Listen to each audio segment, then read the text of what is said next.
Hello guys, welcome to Eesha YouTube channel. మీకు ఈ video నచ్చితే ప్లీజ్ ఫ్రెండ్స్ లైక్ చేయండి, షేర్ చేయండి, సబ్స్క్రైబ్ చేయండి, కామెంట్ మాత్రం తప్పకుండా చేయండి. మరిన్ని వీడియోస్ కోసం నా ఛానల్ సబ్స్క్రైబ్ చేస్తారని అనుకుంటున్నాను. ప్లీజ్ ఒకసారి లైక్ కొట్టుకొని చూడండి.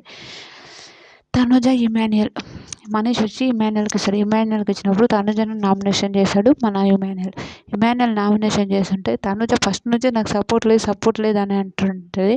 ఆ విషయంలో తనుజ తప్పే, ఎందుకంటే తనుజకి సపోర్ట్ చేశాడు ఇమాన్యుయల్. ఆ విషయంలో తనుజ కూడా కొన్ని తప్పులు ఉన్నాయి, అది ఒప్పుట.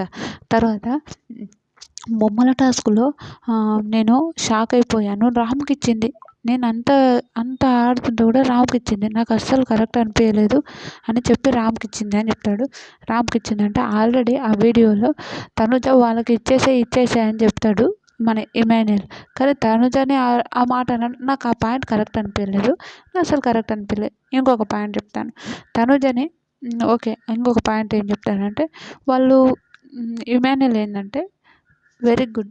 ఆయిషా గురించే మనం మాట్లాడుకున్నప్పుడు ఆయిషా గురించేమో అది అవసరం లేదు, అది అవసరం ఉండదు అని అంటారు. కానీ నాకు సార్ ముందరకు పోయినప్పుడు లేదు, అది అవసరం సార్, ఆమెకు నన్ను టార్గెట్ చేసినా నాకు అవసరం అని అన్నది. నాకు బాక్స్ నిజంగా మైండ్ బ్లో అయిపోయింది, విచిత్రం ఆలోచించాను, నేనే షాక్ అయిపోయాను అంటాడు. అదైతే కరెక్టే, రియల్, నిజంగా చాలా కరెక్టే. కొన్ని విషయాలు కరెక్ట్ మాట్లాడతారు, కొన్ని విషయాలు విచిత్రంగా మాట్లాడుతుంది, ఏమేమో చేస్తుంటుంది.